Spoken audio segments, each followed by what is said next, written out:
여러분 안녕하십니까? 마태복음서 강의 35번째 시간입니다. 바로 본론으로 들어가겠습니다. 마태복음서 5장 31절 32절 말씀입니다. 제가 봉독하겠습니다. 누구든지 아내를 버리려는 사람은 그에게 이혼 증서를 써 주어라 하고 말하였다. 그러나 나는 너희에게 말한다. 음행을 한 경우를 제외하고 아내를 버리는 사람은 그 여자를 간음하게 하는 것이요. 또 버림받은 여자와 결혼하는 사람은 누구든지 간음하는 것이다. 저희가 지난번 강의에서는 우리가 하는 행동 이면에 있는 마음의 문제에 대해서 함께 얘기를 나누었습니다. 간음이라는 행동을 넘어서 음욕을 품는 자마다 이미 간음하였다 하는 예수님 말씀을 통해서 우리의 마음가짐 자체가 얼마나 중요한지 살폈습니다. 또 사람을 수단으로 대해서는 안 된다고 말씀드렸죠. 오늘날도 지하철이나 또 사람들이 붐비는 장소에서 그 버젓이 일어나고 있는 성추행, 음란한 시선들 생각해 보면 그 순간 그런 범죄를 저지르는 사람은 자신의 성적 욕망을 채우기 위해서 다른 사람을 수단이나 물건으로 대우하고 있다는 것을 금방 알게 됩니다. 예수님은 강조법을 통해서 만약에 눈이 그런 곳에 사용되거나 손이 그런 일을 한다면 과감하게 빼버리고 잘라버리라고 그렇게 경고했던 것입니다. 자, 오늘 우리가 함께 읽은 말씀, 이혼에 관한 것이죠. 오늘 예수님의 말씀이 지향하는 것은 매우 명백합니다. 이혼하면 안 된다는 것입니다. 만약에 오늘 본문을 문자 그대로 받아들이면 오늘날 많은 사람들이 간음한 형국이 되겠죠. 이혼은 곧 이혼한 여성을 간음하게 하는 것이고, 이혼한 여성과 재혼하는 것도 같은 결과를 가져온다고 그렇게 예수님이 말씀하시는 것처럼 보이기 때문입니다. 그런데 오늘날 21세기에 한국에서 결혼하는 가정의 한 3분의 1 이상이 이혼을 경험하는 시대인데 예수님의 이 말씀을 문자 그대로 받아들이는 것은 안 되겠죠. 이건 문제가 있겠죠. 이럴 때 우리는 말씀을 주의 깊게 살펴야 합니다. 문자 그대로 받아들이는 게 문제가 되니까요. 그죠? 시대 상황을 알아야 됩니다. 이 말씀은 지금으로부터 2000년 전 유대 사회에서 쓰인 거고 지금 여기는 21세기 한국입니다. 이런 시대 상황을 고려하지 않고 성서를 문자 그대로 맹목적으로 믿게 되면 예수님께서 이 말씀을 통해서 진짜 하고 싶었던 말씀을 알아듣지 못하고 전혀 다른 방식으로 오해하고 오늘날 실제로 부부 문제로 많은 아픔을 겪고 상처를 입은 사람들, 그래서 이혼할 수밖에 없었던 사람들을 또다시 정죄하는 그런 일들이 발생하기 때문입니다. 예수님의 말씀은 누군가를 정죄하기 위해서 오늘 한 말씀은 아니죠. 여러분, 이 말씀이 이혼할 수밖에 없었던 그런 상황들을 예수님이 오늘날 21세기에 들으시면 똑같은 말씀을 하시지는 아마 않을 겁니다. 자, 그럼 오늘 말씀을 좀 우리가 2000년 전으로 돌아가서 차분히 이해해 보도록 하겠습니다. 일단 32절에 보면 누구든지 아내를 버리려는 사람은 이혼 증서를 써 주어라 하는 그런 말이 있습니다. 이 말씀은 그 신명기 24장 말씀에 근거합니다. 남녀가 결혼을 하고 난 다음에 남편이 아내에게서 수치스러운 일을 발견하여 아내와 같이 살 마음이 없을 때에는 아내에게 이혼 증서를 써주고 그 여자를 자기 집에서 내보낼 수 있다 하는 신명기의 말씀에 근거하는데요. 여기서 우리가 먼저 생각해 볼 거는 왜 이혼 증서를 써주는가 하는 것입니다. 이혼 증서를 써주는 것 자체가 사실은 여성을 보호하기 위한 당시의 최소한의 조치였습니다. 어떤 마음 나쁜 남자가 아기를 품고 자기 아내를 쫓아내고 아무런 어떤 이혼 증서 써주지 않으면 여전히 그때 당시 그 여자는 그 남자의 소유였습니다. 그러면 이 여인은 정말 어떠한 보호도 받지 못하고 다른 사람과 결혼할 수도 없고 그저 그냥 쫓겨난 상태가 되는 거죠.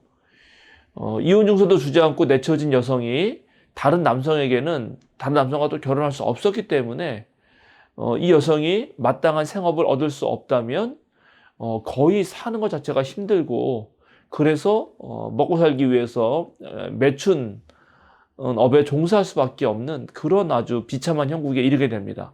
그러니까 이혼 증서를 써주는 것은 당대에는 여성들이 이렇게 아주 비참한 상황으로 떨어지지 않도록 막아주는 그런 장치였던 것입니다.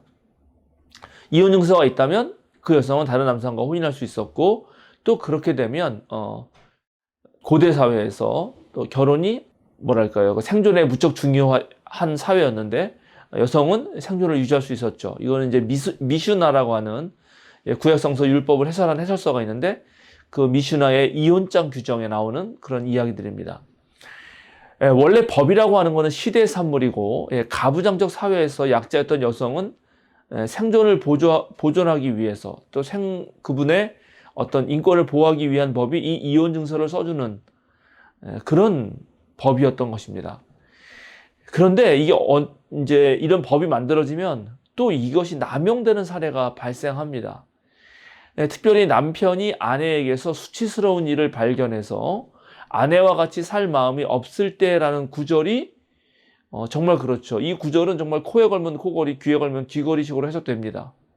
힐렐 학파라고 유대교의 학파가 있었는데, 그 경우는 아내가 음식을 태웠을 때도 그것을 근거로 이혼할 수 있다고까지 그렇게 해석을 했습니다. 그러니까 이미 법 규정 자체가 완전히 남성 중심적으로 만들어졌다는 것을 우리는 알 수 있습니다. 오늘 마태복음서에서 예수님은 음행을 한 경우를 제외하고 아내를 버리는 사람은 그 여성을 간음하게 만든 것이라고 말합니다.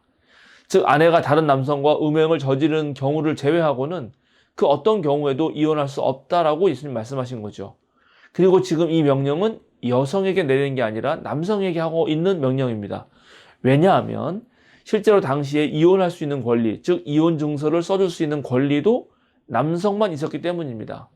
당시 남성은 거의 아무 이유나 되고 마음대로 아내를 내보낼 수 있었고, 또 동시에 여러 명의 여자와 결혼할 수도 있었습니다. 창세기 4장 19절에 거기 보면 라멕이라는 사람이 나오는데 두 아내와 살았다고 얘기하죠. 신명기 21장 15절에도 두 아내를 가진 남성의 이야기가 자연스럽게 나옵니다. 고대에는 이것이 아무런 문제가 되지 않았다는 것입니다. 나아가서 남자가 다른 여자들과 관계를 맺더라도 만약 그 여인들이 결혼만 하지 않았다면 그것은 다른 남자의 소유 관계, 즉 소유물을 침해한 것이 아니기 때문에 간음으로 여기지 않았습니다. 출애굽기 22장 16절 17절에 잘 나옵니다. 신부의 몸값을 내고 아내로 맞이하면 그냥 되는 겁니다. 그러니까 이 모든 것이 바로 여성이 한 명의 사람으로 제대로 존중받지 못하던 시절의 이야기입니다. 그러니까 그런 시절에 예수님이 말씀하신 거다, 이렇게 이해해야 됩니다. 즉, 남성만이 이혼할 권리가 있을 때 예수님은 남성에게 내가 이혼하는 그 행위가 그 여성을 간음하게 만드는 중대한 범죄라고 말한 것이고, 그래서 자신의 아내를 절대로 버리지 말고 함부로 대하지 말라고 그렇게 말씀하셨다고 이해합니다. 이제 이렇게 이해할 때 두 번째 예수님 말씀도 이해가 할 수 있는데요. 버림받은 여자와 결혼하는 사람은 누구나 간음하는 것이다 라는 말씀도 사실은 남자가 여성을 함부로 버리는 것을 막기 위한 말씀으로 이해해야 한다는 것입니다. 즉, 버림받은 여성과 결혼하는 그런 상황들이 증가하지 않도록, 그게 많아지는 게 남성이 이미 여성을 함부로 대하고 있다고 하는 것의 증명이기 때문에, 그것을 반증하는 것이기 때문에 처음부터 그런 일이 생기지 않도록 남성들이 여성을 버릴 수 없도록 강력한 근거를 만들려고 하신 말씀으로 이해해야 된다는 것입니다. 따라서 오늘 우리가 함께 읽은 본문을 단순히 이혼 금지 규정이라고 볼 수는 없는 것이죠. 이것은 여성의 인권을 지키려는 예수님의 강력한 말씀이었습니다. 실제로 고대의 여성의 지위가 어떠했는지를 보여주는 말씀들이 있는데요. 우리 개신교 성경에는 없지만 카톨릭 성경에 들어있는 집회서라는 것이 있습니다.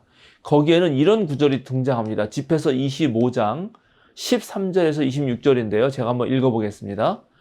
마음의 상처가 아니라면 어떤 상처라도 좋고, 여자의 악함이 아니라면 어떤 악함이라도 좋다. 독사의 독보다 고약한 독은 없고 여자의 분노보다 고약한 분노는 없다. 내게는 사자와 용과 같이 사는 것이 악한 아내와 사는 것보다 낫다. 아내의 악함은 제 모습을 바꾸는데 곰처럼 제 얼굴을 어둡게 한다. 그의 남편은 이웃과 밥상에 앉게 될 때 비통하게 한숨 지을 뿐이다. 아내의 악행에 비하면 어떤 악행도 하잘 것 없다. 죄인의 운명이 그 여자에게 닥치리라. 조용한 남자가 수다스러운 아내와 사는 것은 노인이 모래 언덕을 밟고 오르는 것과 같다. 여자의 아름다움에 걸려 넘어지지 말고 여자를 탐내지 마라. 아내가 제 남편을 먹여 살리게 되면 분노와 뻔뻔스러움과 커다란 수치가 있을 뿐이다. 비굴한 마음과 어두운 얼굴과 마음의 상처는 악한 아내 때문이다. 힘없는 손과 마비된 무릎은 제 남편을 행복하게 해주지 않는 아내 때문이다. 죄는 여자에게서 시작되고 여자 때문에 우리 모두가 죽는다. 물은 빠져나가지 못하게 하고 사악한 아내에게는 말할 자유를 주지 마라. 그가 내 지시대로 걷지 않거든 내게서 그를 잘라버려라. 여러분, 이 구절 어떻게 생각하십니까? 과연 이런 구절들을 하나님 말씀으로 이해할 수 있을까요? 분명히 성서에 나와 있습니다. 가톨릭 성서예요. 그러나 정말 이런 말씀들이 하나님의 말씀이라고 생각해야 되는지는 우리가 정말 깊이 성찰해야 될 것입니다. 어떤 남자가 이런 말씀을 하나님 말씀으로 그대로 문자 그대로 믿고 자기 아내를 내치는데 어떠한 양심의 가책도 느끼지 않고 그런 행위를 저지른다면 그것이 정말 안 되는 거겠죠. 바로 오늘 예수님은 이러한 시대적 상황에서 이 말씀을 하셨다는 것을 여러분 생각해 보셔야 되고, 따라서 이 말씀은 자신 맘대로 아내를 내쳤던 사람들에게 경종을 울리는 말씀이었던 것입니다. 오늘 말씀을 통해서 사실 우리가 깊이 되새겨야 하는 것은 두 사람이 함께 산다는 게 무엇인가, 가정을 이룬다는 것이 무엇인가 하는 것입니다. 창조 이야기는 사람이 동물들과 친교하는 것으로는 충분하지 않다고 말합니다. 즉, 사람은 다른 사람들과 함께 있을 때 진정으로 사람다울 수 있다라고 창세기는 말합니다. 그래서 가정을 꾸리는 일은 혈연 관계가 아닌 온전히 사랑으로 하는 일이죠. 자기와 다른 낯선 사람과 함께 만나 사는 것은 하나님께서 자신과 다른 인간을 사랑하신 것처럼 인간이 배워서 할 수 있는 유일한 일입니다. 그런 면에서 사랑으로 가정을 꾸미는 것은 매우 소중한 일입니다. 오늘날 한국 사회는 여러 가지 면에서 사람과 사람 사이의 신뢰가 무너지고 서로 사랑하는 것을 잘 하지 못하는 사회가 아닌가, 점점점 사랑이 식어지는 사회가 아닌가, 그렇게 생각해 봅니다. 지금 전체 가구가 있잖아요. 한국 사회 전체 가구 중에 1인 가구의 비중이 31%가 넘어가고 있는데요. 이런 상황에서 많은 사람들이 고독과 외로움과 불안과 소외가 가득한 그런 시절을 살고 있는지도 모르겠습니다.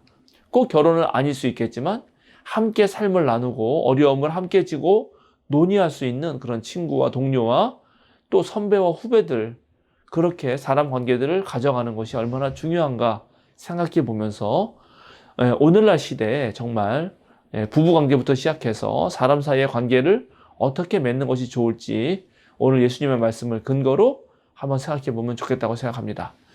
오늘 마태복음서 강의 35강은 여기서 마치겠습니다. 여러분 좋아요, 구독 부탁드리고 이 강의들이 여러분에게 도움이 되신다면 많은 분들에게 좀 알려주시고 우리 생명사랑교회 많은 분들이 구독할 수 있도록 그렇게 여러분도 좀 일종의 선교사, 우리 생명사랑교회 홍보하는 홍보대사가 되시면 고맙겠습니다. 여러분 감사합니다.